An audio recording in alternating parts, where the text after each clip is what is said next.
예, 여러분 2016년 성탄절을 함께 축하드리고 찬양 올려드립니다. 메리 크리스마스. 메리 크리스마스.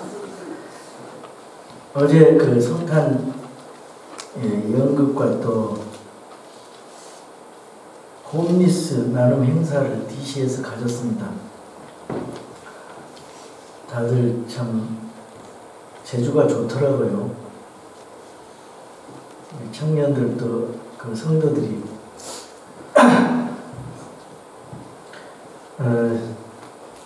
아주 연극을 참 잘하시더라고요. 짧은 시간 내에 다 또 마음송도 잘해서 참 저희 은혜스러운 시간을 가졌습니다.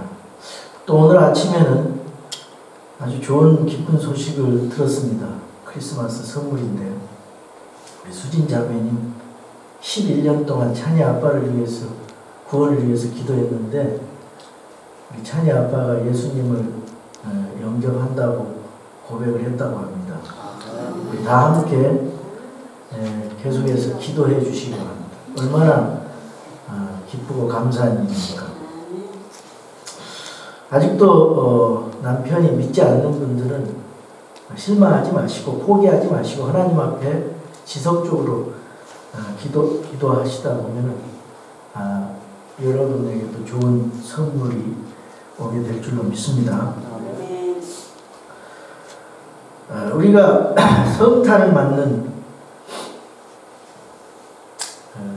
자세를 어떻게 가져야 됩니까? 예수님께서 그 낮고 천한 이 땅에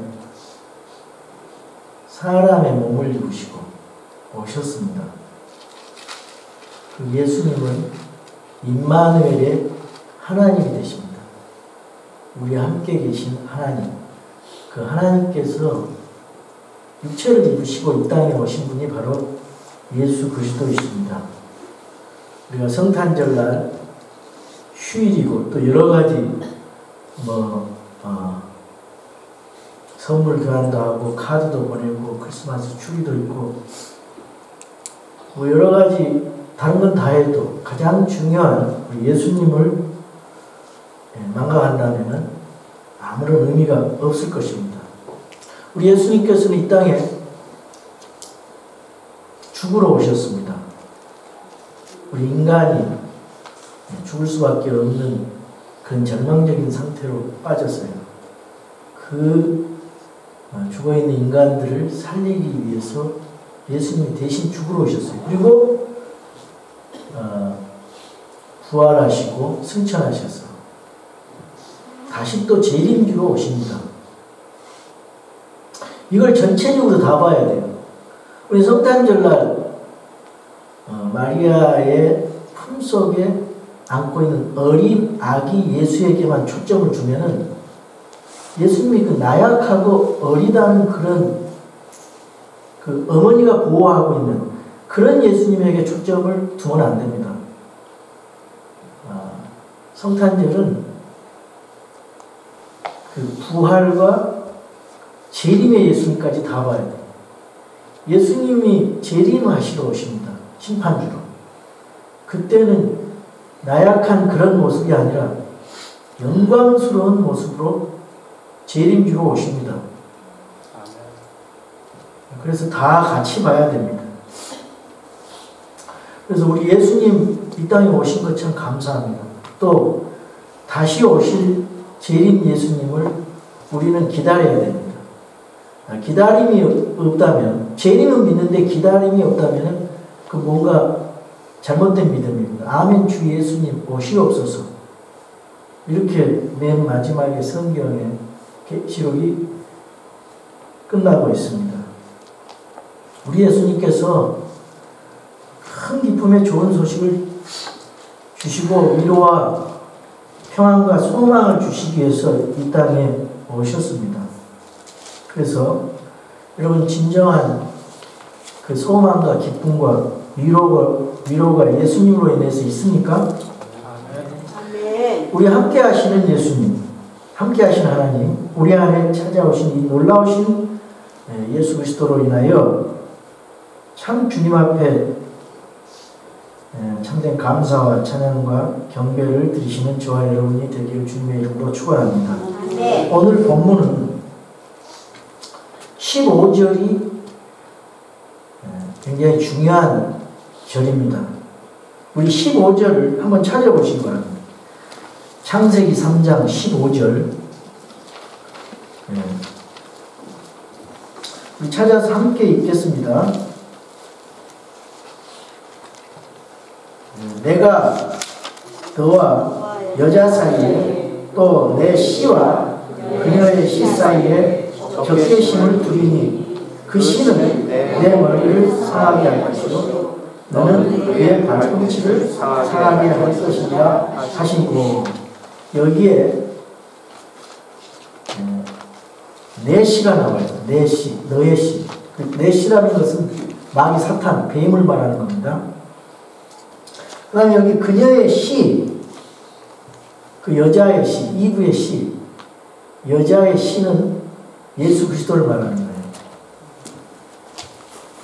그러니까 저 그리스도와 그리스도예요.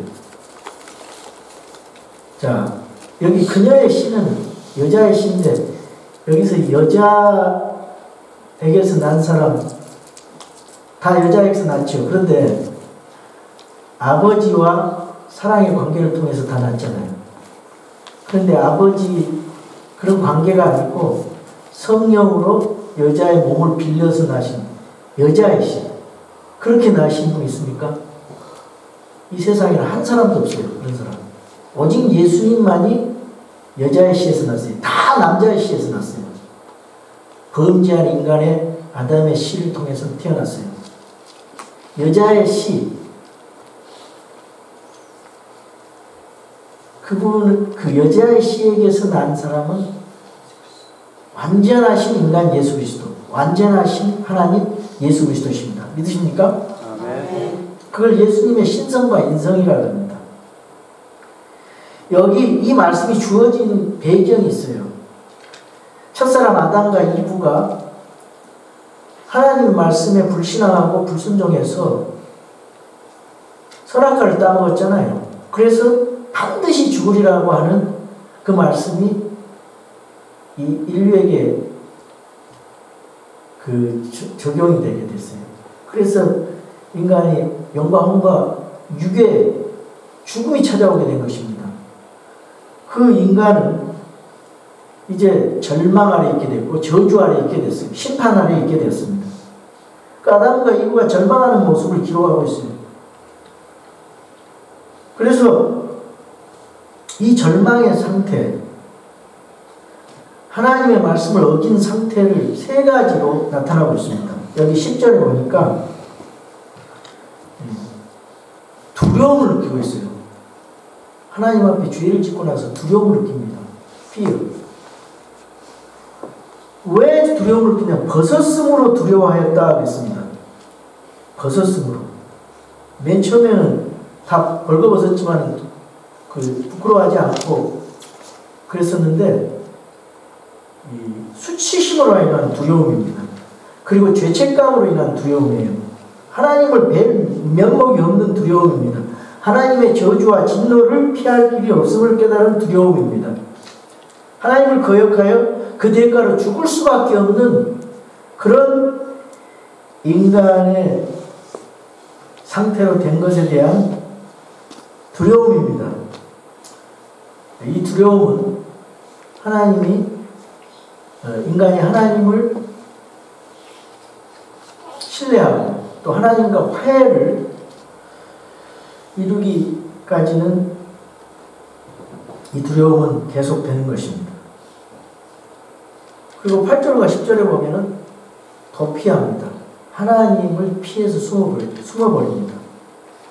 하나님의 앞을 떠나 하나님의 낯을 피하여서 숨어버립니다. 두려움의 원인이 죄라는 사실을 깨달았어요. 그러나 그렇게 그 문제를 해결해서는 안 되는 거죠. 숨어버림으로써 해결되는 게 아닙니다. 이 도피는 적절한 해결책이 아닙니다. 하나님 앞에 잘못했으면은 도피가 아니라 숨는 것이 아니라 하나님 앞에 나타나서 부딪혀서 고백하고 해결해야 되는 것입니다. 또 한 가지 12절에 책임을 전가합니다. 아담은 아내 이브에게 저 여자 때문에 내가 그렇게 선악과를 따먹었다. 이렇게 책임을 전가하고 있어요. 아담이 참 아주 유치해졌어요. 언제는 뼈 중에 뼈요 살 중에 살이다 이렇게 고백을 했는데 아내에게 책임을 전가를 하고 있습니다.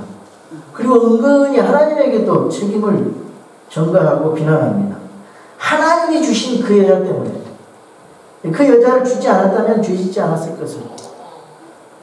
여러분 잘 되면은 내 탓, 못 되면 조상 탓이라는 속담이 있어요. 참 어리석은 인간입니다. 다 하나님께서 주셨는데 뭐 좀 잘못되면은 하나님 원망 불평하고 또 어려움이 좀 오면 하나님을 원망합니다. 하나님 때문이라고 그럽니다. 얼마나 어리석습니까? 13절에 보니까 여자가 뱀에게 책임을 전가합니다. 여러분 자기가 죄를 지어놓고 그 사탄 때문에 맞는 말이죠. 그러나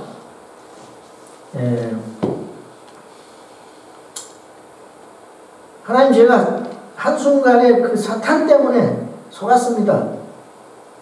틀린 말은 아니에요. 그러나 자기가 말씀으로 무장되어 있고 그 사탄의 미혹에 동조하지 않는 한 사탄은 인간을 미혹시킬 수가 없는 것입니다. 그 예가 예수님이잖아요. 시험이 와도 이길 수 있었어요.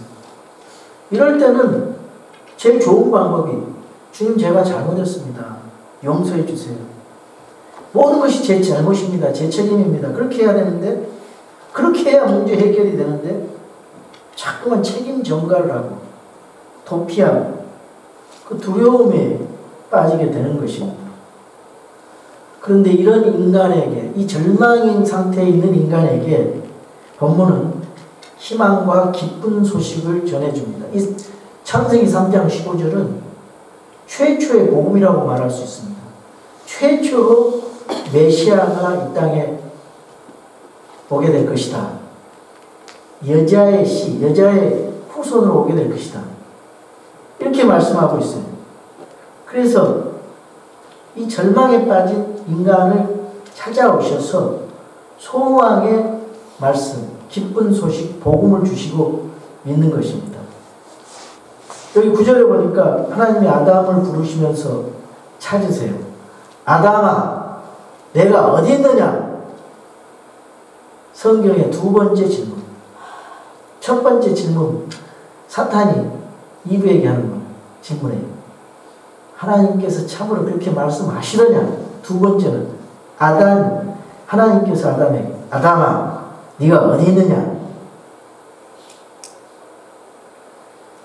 아담이 하나님 도와주세요 이렇게 찾은 것이 아니에요.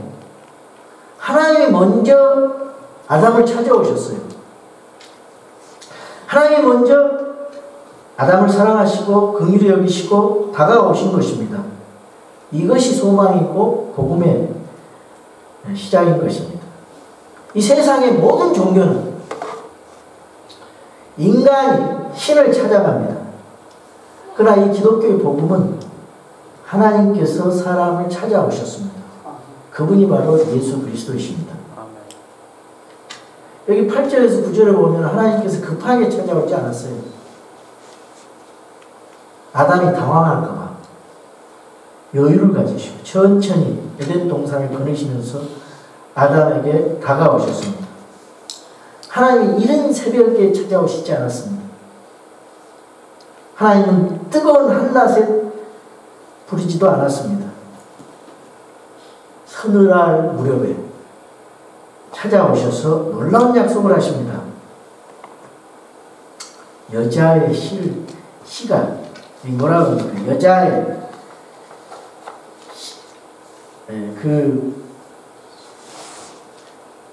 내 시와 그녀의 시 사이에 적개심을 두르니 그 시는 내 머리를 상하게 할게. 여자의 시 그리스도가 내 머리 그 마귀를 상하게 할 것이요. 그 마귀는 그리스도의 발꿈치를 상하게 할 것이니라. 이런 말씀입니다. 여러분, 그리스도는 사탄의 머리를 상하게 하고 동시에 사탄은 그리스도의 발꿈치를 상하게 한다 그랬어요. 이게 무슨 말씀입니까? 여자의 씨 그리스도 메시아는 완벽하게 사탄을 무너뜨릴 것이고, 이 사탄은 메시아의 탄생에 대해서 또는 죽음에 대해서 발꿈치를 상하게 한다 그랬어요. 메시아가 탄생할 때 그 사탄이 장난을 하잖아요. 방해를 하잖아요. 헤로단을 시켜가지고 2살 아래 아이들 다 죽여버리잖아요. 그리고 서기관과 그 대제사장 이런 사람들은 알면 구약에 메시아 오실 것을 알면서도 거부해버려요. 헤로당은 죽이려고 그러고 왕이 자기가 왕의 자리를 빼앗길까봐. 여관 주인은 방이 없어요. 다 거부해버려요. 그러나 어제 덕분은 내 마음에 방이 있어요. 예수님. 연극 대본은 그렇게 되어 있어도 나는 진심으로 주님 모셔드리고 싶어요. 그런 연극이었잖아요.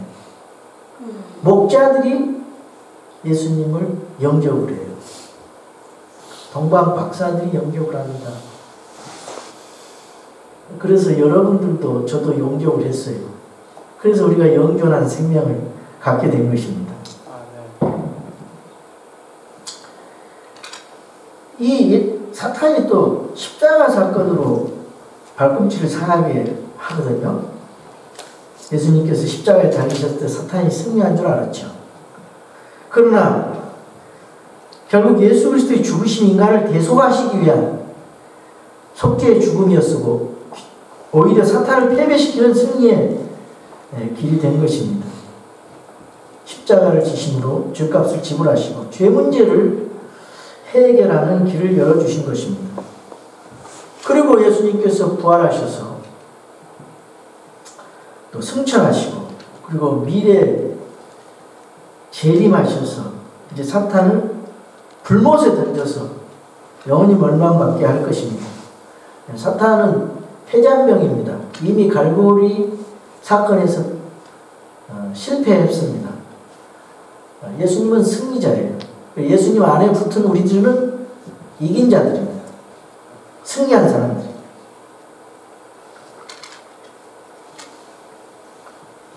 참 이 귀한 소망의 말씀을 통해서 우리에게 기쁜 소식이 되는 것입니다.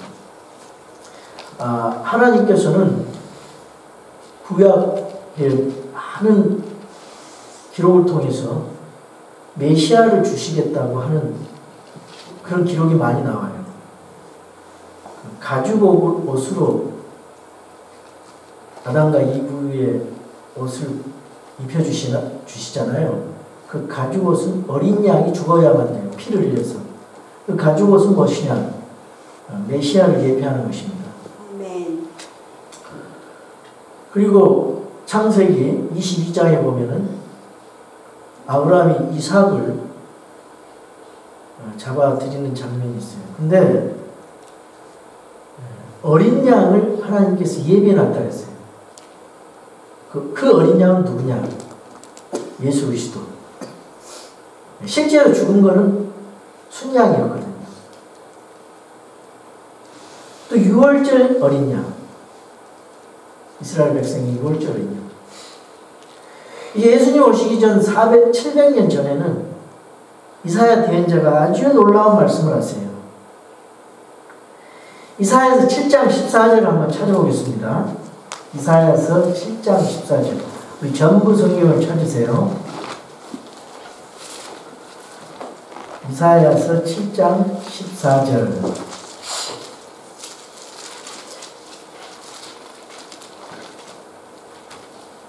이사야서 7장 14절. 우리 한 목소리 읽겠습니다. 그러므로 주께서 친히 한 표적을 너희에게 주시리라. 보라, 처녀가 수태하여 아들을 낳고 그의 이름을 임마누엘이라 하리라. 여기서 많이 들은 구절이죠.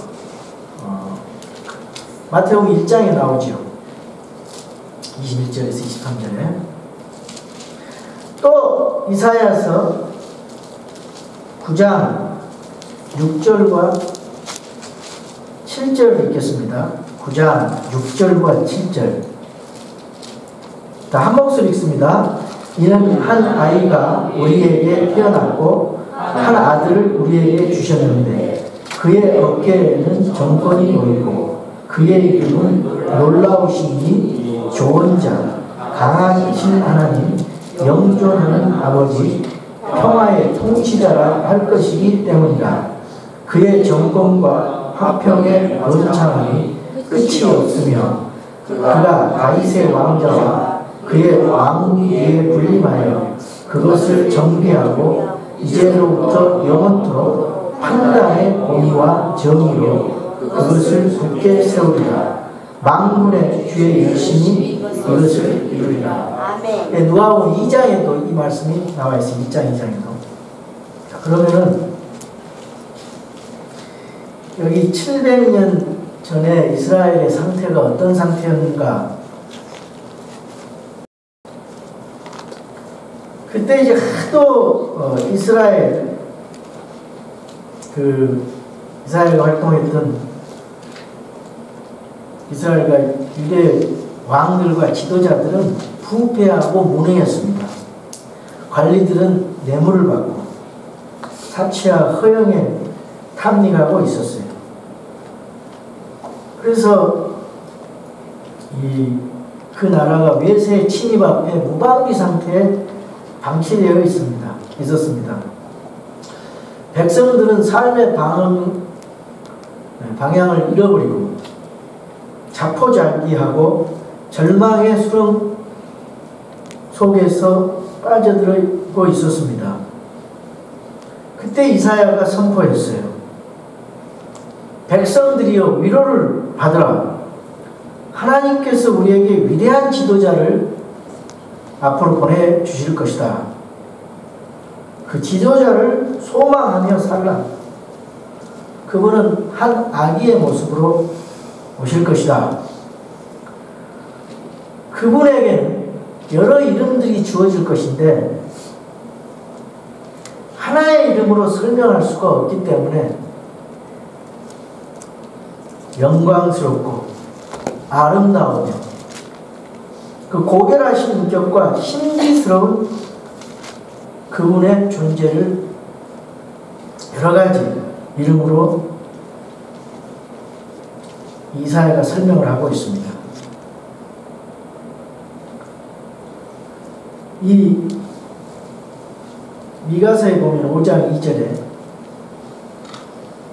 유다 베들레헴에 탄생한다 했어요.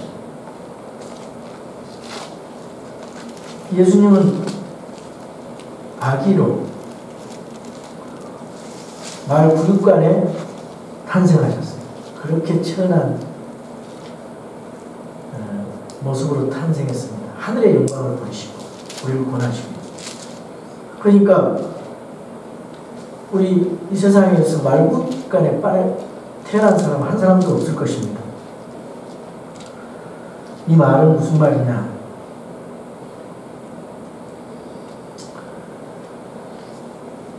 가난한 자나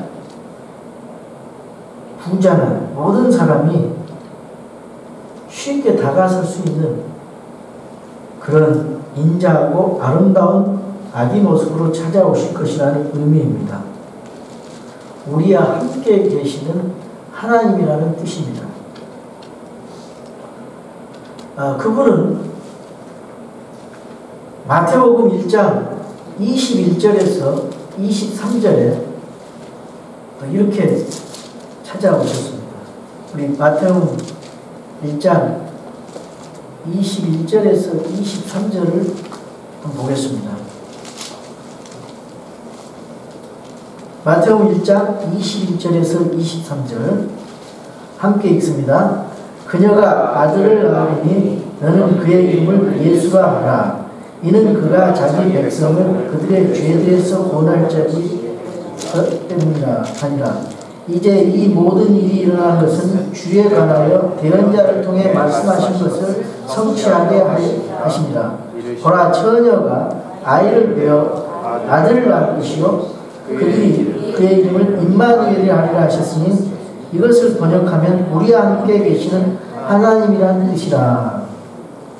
여러분, 여기 예수라는 말은요, 이름이에요.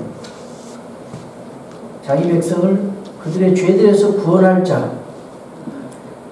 그리고 이제 임마누엘, 예수님의 별명이 맞습니다. 임마누엘, 우리와 함께 계시는 하나님. 예수님이 우리와 함께 계시는 하나님을 오셨어요. 인간의 몸을 입고. 그리고 이 예수님은 그리스도라는 직분의 칭호를 갖고 있어요. 그리스도는 기름 부음을 받는 자라는 뜻입니다. 왕, 제사장, 대언자가 기름 부음을 받았어요.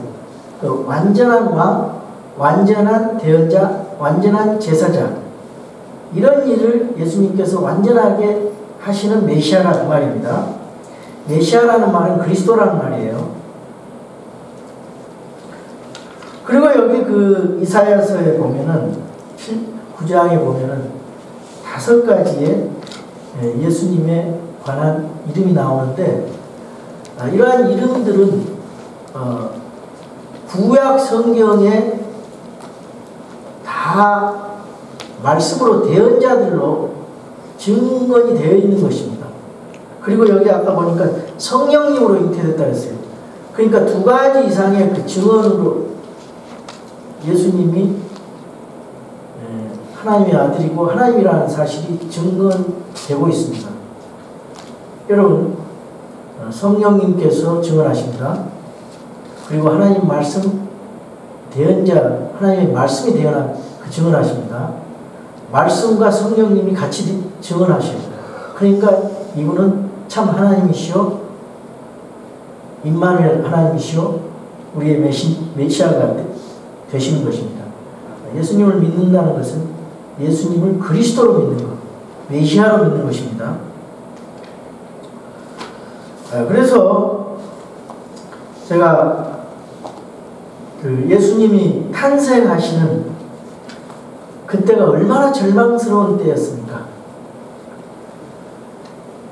충만한 때가 이름에 하나님께서 자신의 아들을 보내주셨다고 했어요. 갈라디아서 4장 4절에 보니까 이 예수님에 대한 그 이름을 얘기하기 전에 그때 그 상황이 어땠던가. 메시아 탄생 시의 역사적인 상황은 히브리 사람들은요, 유대교를 통해서 유일신을 전파하고 있었어요.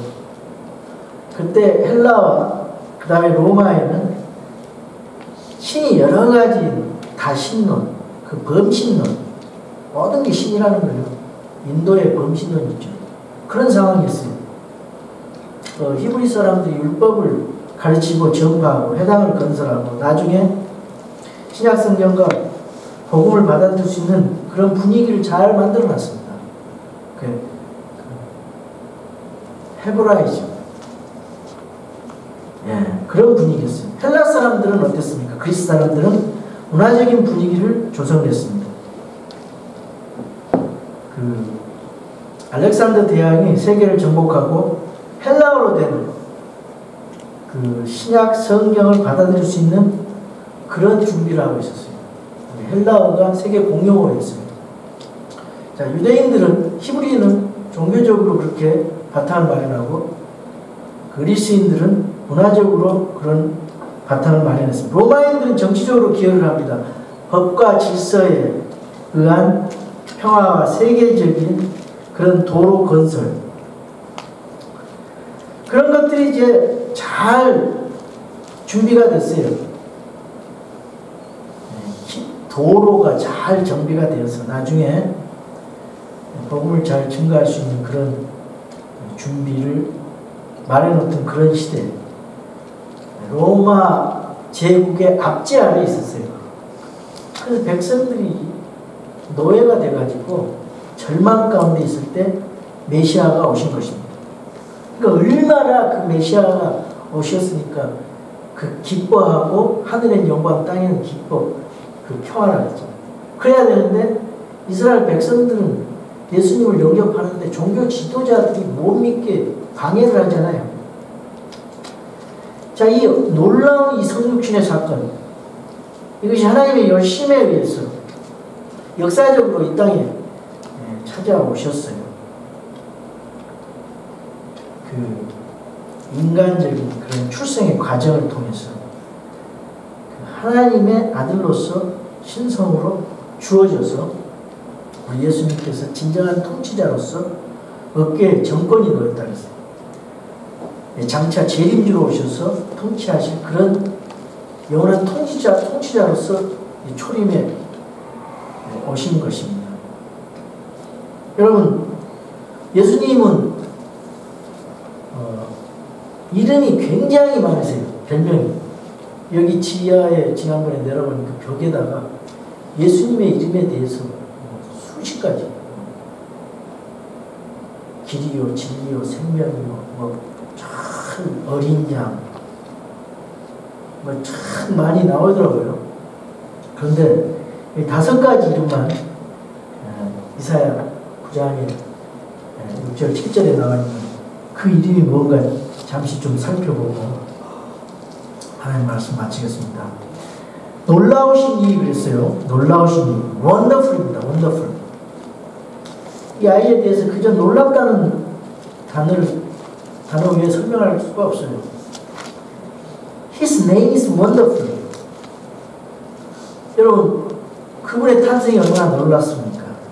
남자의 힘을 빌리지 않고 성령님을 통해서 동정녀 마리아의 몸을 빌어서 탄생하신 분이에요. 그분의 생애가 놀랍지 않습니까? 그분이 가르치는 교리와 설교가 놀라워요. 그분이 행하신 기적이 놀랍습니다. 그분의 죽음이 놀랍습니다. 그분의 부활이 놀랍습니다. 그분의 재림이 놀랍습니다. 이 모든 것이 신비롭다 이 말이에요. 그래서 이 성경을 접하고 성경에 나타난 모든 분들이 놀라운 간증을 하고 있습니다. 또요, 조언자, 카운셀러라고 하죠. 아이로우신 하나님은 완벽한 조언자라고 말해요. 위로자가 되시고 상담자가 되십니다. 왜 그러느냐? 완전한 지혜를 가지신 분이기 때문에. 그 지혜로 모든 걸 다 해결해 주시고, 인간이 고민하고 상처되고, 인간의 삶의 목표를, 삶의 의미를, 삶의 방향을 주실 수 있는 분이고, 삶의 피할 길을 안내해 주시는 완벽한 조언자가 되시는 것입니다. 불안하고 공허하고 고독하고 허무하고 피폐한 그런 영혼의 질병에 걸려있는 인간들에게 조언자가 얼마나 귀한 존재입니까? 여러분, 오늘날도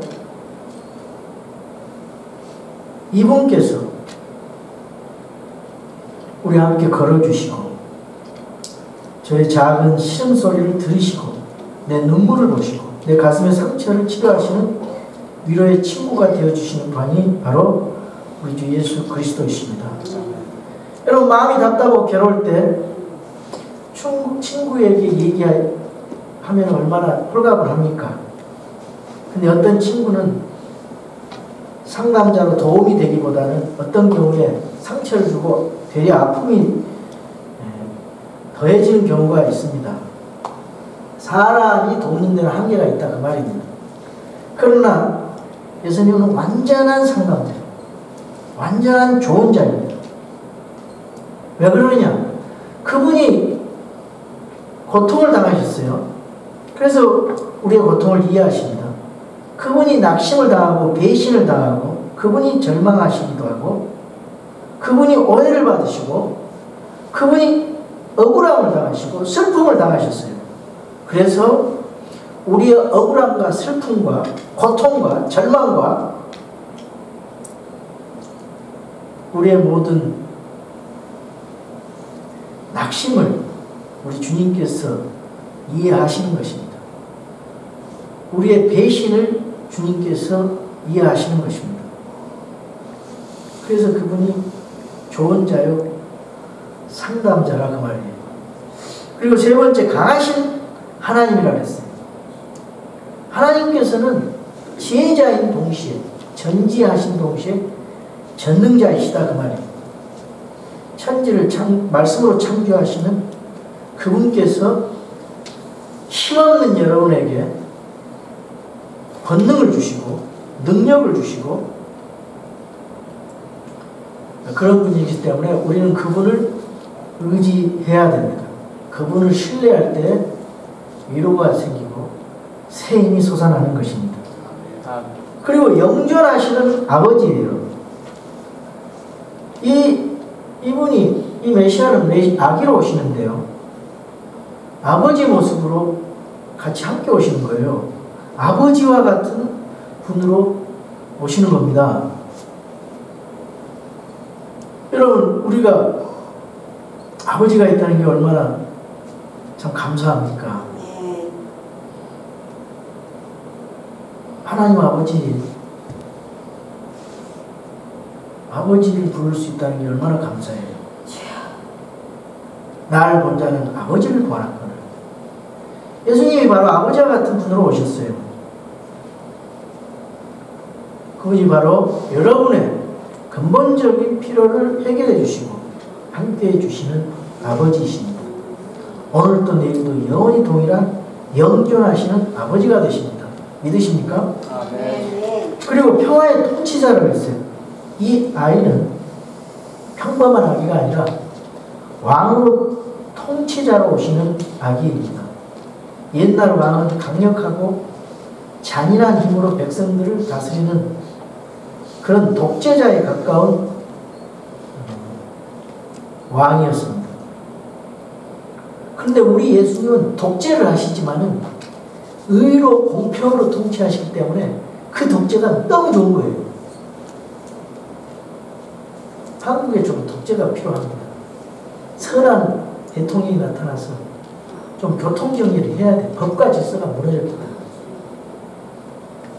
아마 그런 분을 하나님께서 예비에 두셨으리라고 믿습니다. 여러분 나라를 위해서 기도해 주세요. 근데 이거 한계가 있어요. 이 나라는. 그런데 예수님은요. 예수님이 통치하시는 천년왕국, 예수님이 통치하시는 새하늘과 새 땅 새 예루살렘은 이 완벽한 공의와 공평의 왕국입니다.